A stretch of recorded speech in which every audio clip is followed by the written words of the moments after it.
السلام علیکم ورحمۃ اللہ وبرکاتہ۔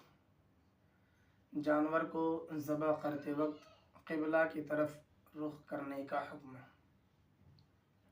تو اس کا جواب ہے، جانور کو بوقت ذبح قبلہ رو لٹانا سنت مؤکدہ ہے۔